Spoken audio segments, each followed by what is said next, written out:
नमस्कार, स्वागत है साहित्यिक झरोका चैनल पर। आज हम करेंगे जॉन ड्राइडन का काव्य सिद्धांत। ये एक पाश्चात्य आलोचक है, तो आइए इनके बारे में और इनके विचार के बारे में विस्तार से जानते हैं। देखिए, इनका जन्म 9 अगस्त 1631 ईस्वी को नॉर्थ पटनशायर के अल्डविंकिल नामक स्थान में हुआ था। कैम्ब्रिज से उन्होंने 1654 ईस्वी में बीए की उपाधि ग्रहण की। ड्राइडन राजकवि और इतिहास लेखक घोषित किया गया तथा 100 पौंड की पेंशन भी उसे स्वीकृत हुई।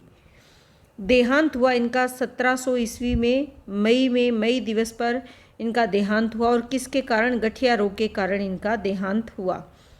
अंग्रेजी काव्य को ड्राइडन की जो प्रथम देन मानी जाती है वो एक कविता थी, जिसकी रचना कब की गई थी? 1649 ईस्वी में की गई थी। और किस लिए की गई? किसके साथ मिलकर? अपने सहपाठी यंग लॉर्ड हेस्टिंग की स्मृति में की गई थी। ये इनके साथी थे और इन्हीं की स्मृति में इन्होंने अपनी पहली रचना की थी, जो कि अंग्रेजी कविता थी। ड्राइडन अनेक वर्षों तक नाट्य रचना में व्यस्त रहे। उन्होंने स्वयं ये स्वीकार किया है कि इस प्रकार की रचनाओं को वो घृणित समझता था और केवल आर्थिक लाभ के लिए वह जैसी रचना करना चाहता था, वो ऐसी कि केवल जो नाट्य रचनाएं वो कर रहे थे वो उनसे घृणा करते थे। और उन्होंने ये बताया है कि ये सब रचनाएं वो आर्थिक लाभ के लिए, यानी अपना जीवन यापन करने के लिए कर रहे थे।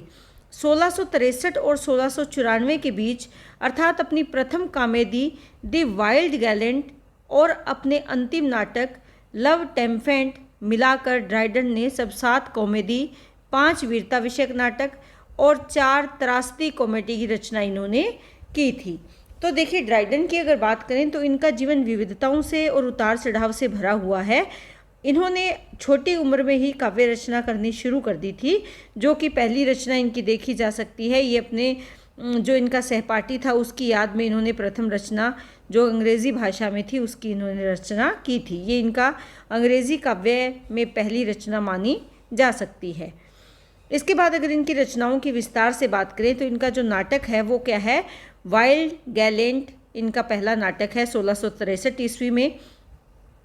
उसके बाद है the rival ladies, the Indian emperor, secret love, the maiden queen, sir Martin Marall, the friend innocence, the assignation, love in a nunnery, the state of innocence and the fall of man, the kind keeper mister Limberham. काव्य रचनाओं की अगर बात करें, upon the death of lord Hastings, to my lord chancellor, verses to her royal highness, the desert of York, Britannia Rediviva, a पैनेगिरिकल poem to the memory of the countess of Abingdon. इसके बाद an ode of the death of mister Henry Purcell, the secular masque, the pilgrim आदि, ये इनकी काव्य रचनाएं हैं। इसके बाद समीक्षाओं की अगर बात करें तो essay on dramatic पोएजी, A life of Plutarch तथा लाइफ ऑफ लूसियन, ये इनकी प्रमुख समीक्षात्मक रचनाएं हैं। अब अगर हम इनके काव्य सिद्धांत की बात करें या इनके जो काव्य संबंधी विचार हैं उनकी अगर बात करें, देखिए वैसे अगर देखा जाए तो जो जॉन ड्राइडन है, इन्होंने ये स्वीकार किया है कि जो काव्य है ये आनंद की अनुभूति है। कविता और नैतिक सत्य के बीच इन्होंने प्रगाढ़ संबंध स्वीकार किया है और ये मानते हैं कि जिस कविता के अंदर में सत्य प्रकट नहीं होता वो मानव मन की गहराइयों को नहीं छू सकती। तो इनका काव्य एक विशेष प्रकार का काव्य है। इन्होंने न तो फ्रांसीसी नाटककारों का समर्थन किया है और न ही शास्त्रवादियों का अंधानुकरण किया।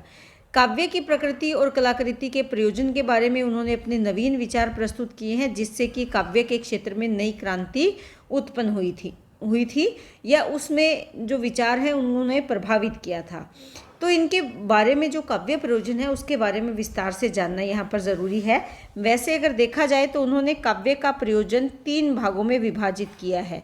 प्रयोजन का मतलब यह है काव्य रचना के पीछे क्या उद्देश्य होना चाहिए। सरल भाषा में अगर हम इसे समझें कि जब भी किसी काव्य की रचना की जाती है तो उसके पीछे उद्देश्य क्या रहता है, इन्होंने ये 3 भागों में विभाजित किया है। पहला तो क्या है कि कोई भी काव्य जब लिखा जाए तो उसका पहला उद्देश्य क्या है, शिक्षा देना, दूसरा है आनंद देना और तीसरा है आत्मोल्लास प्रदान करना।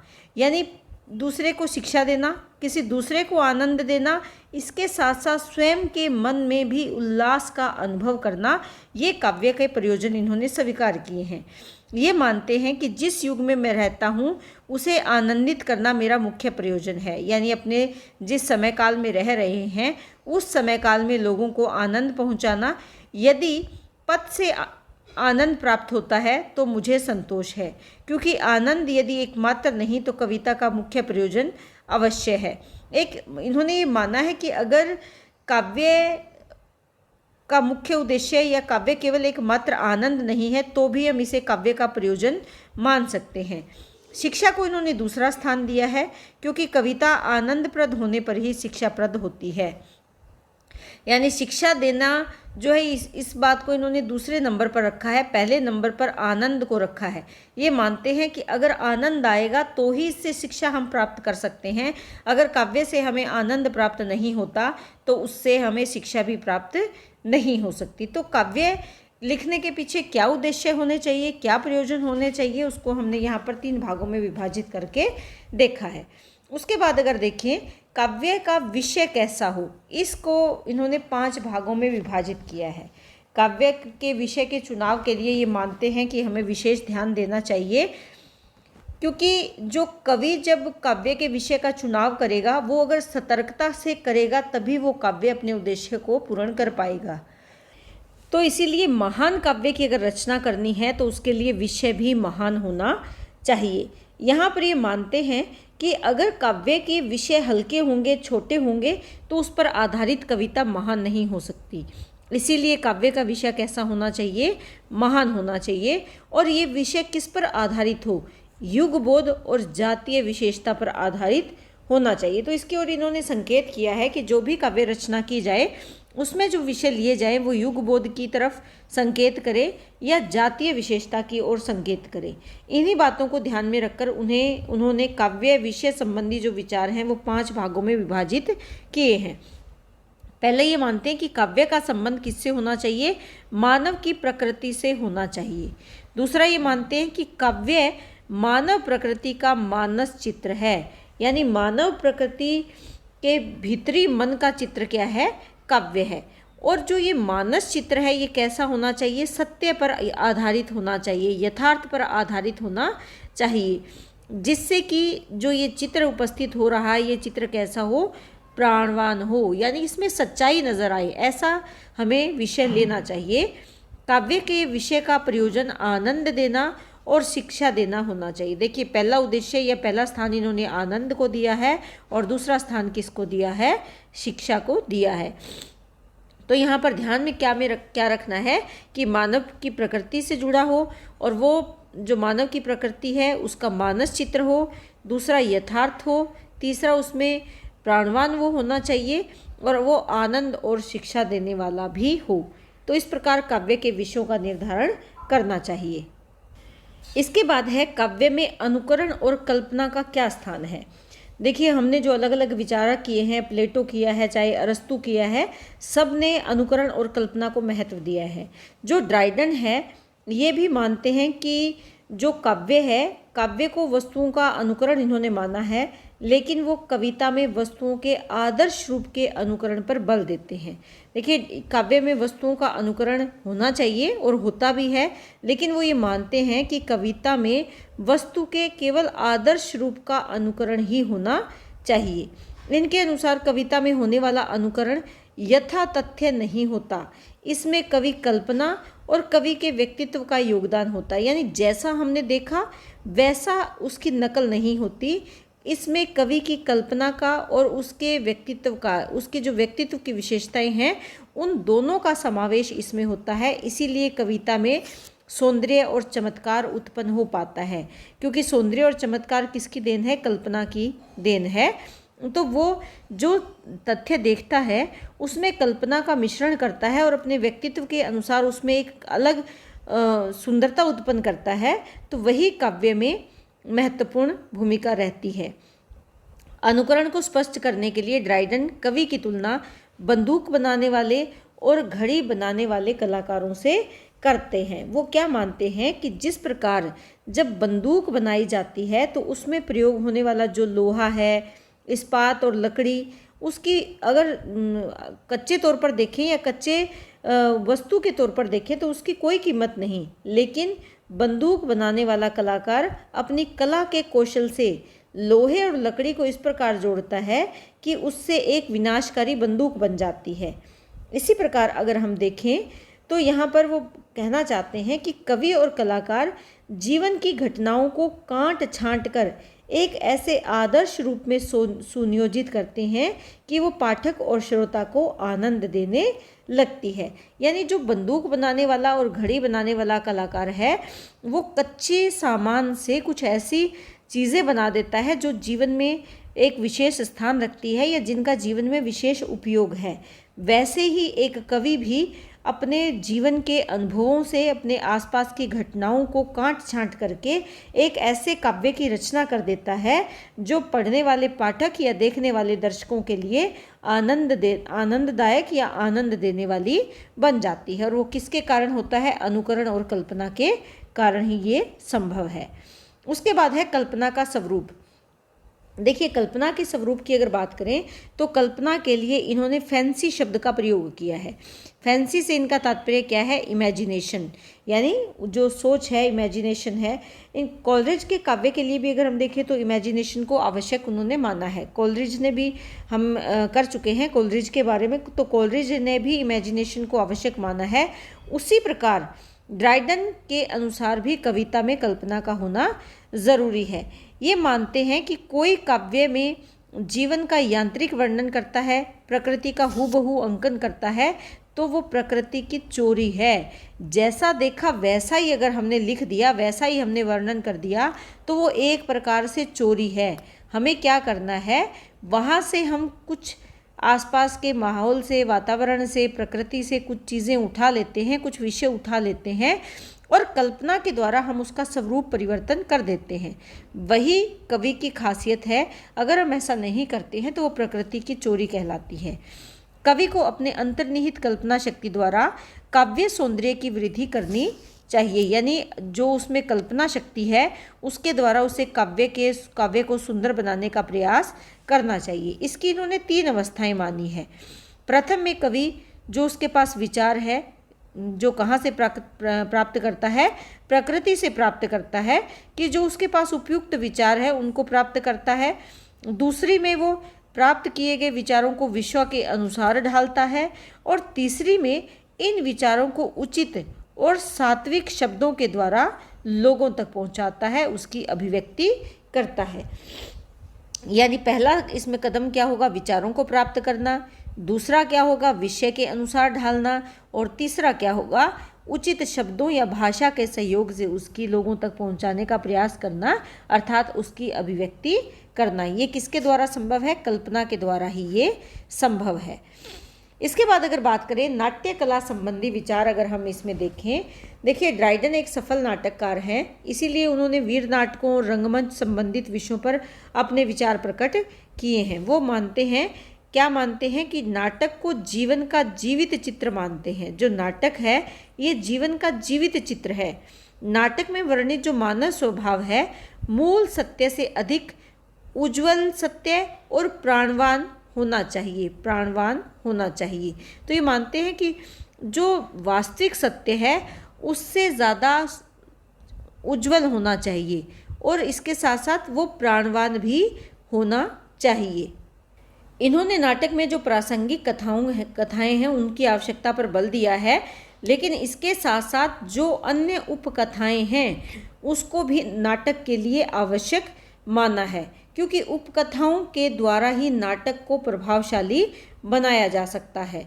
तो यहाँ पर अगर देखें तो इन्होंने नाटक में जो प्रासंगिक कथाएं हैं उनको तो महत्व दिया ही है, लेकिन इसके साथ साथ उपकथाओं को भी विशेष महत्व दिया है। ये तुकांत पद्य को महत्व देते हैं, यानी जो तुकांत पद्य है वही वास्तविक है, जो अतुकांत पद्य है वो नाटक के लिए उपयोगी नहीं है, यानी ये उसको उपयोगी नहीं मानते। इसके साथ साथ इनके जो वीर नाटक के बारे में विचार है कि जो वीर नाटक लिखे जाते हैं उनके बारे में अगर हम देखें तो ये मानते हैं कि नाटकों के जो पात्र है, शैली है, घटनाक्रम है, वो सभी उच्च कोटि के होने चाहिए। ऐसे नाटकों के जो नायक है वो महान चरित्र वाले होने चाहिए, ताकि नाटक के माध्यम से एक आदर्श रूप प्रस्तुत किया जा सके। कथा वस्तु में के बारे में इन्होंने कहा है कि ये युद्ध, वीरता और प्रेम से संबंधित हो सकती है। इसके साथ साथ त्रासदी पूर्ण जो कथानक है या जो जिसमें कारुणिक प्रसंग आते हैं, इसके अतिरिक्त हास्य अंगों का समावेश भी इसमें होना चाहिए, यानी कहीं पर अगर दुख है तो सुख भी उसमें सम्मिलित होना चाहिए। उसके बाद अगर देखें तो स्वच्छंद नाटकों के ये पक्षधर हैं तथा शास्त्रीय नियमों को नाटक के लिए आवश्यक नहीं मानते। इन्होंने माना है कि जो नाटक है वो स्वच्छंद होने चाहिए, वो किसी सीमाओं में बंधे हुए नहीं होने चाहिए। सीमाएं किसकी? जो शास्त्र के द्वारा नियम निर्धारित किए गए हैं नाट्य रचना के लिए, उन नियमों में बंधे हुए नहीं होने चाहिए। तो यहाँ पर इन्होंने जो सुस्थापित शास्त्रीय परंपराएं हैं उनका इन्होंने विरोध किया है। तो ये नाट्य कला संबंधी इनके विचार हैं। उसके बाद अगर देखें संकलंत्रय संबंधी विचार, देख लीजिए संकलंत्रय में 3 बातें विशेष रूप से ध्यान में रखनी होती है।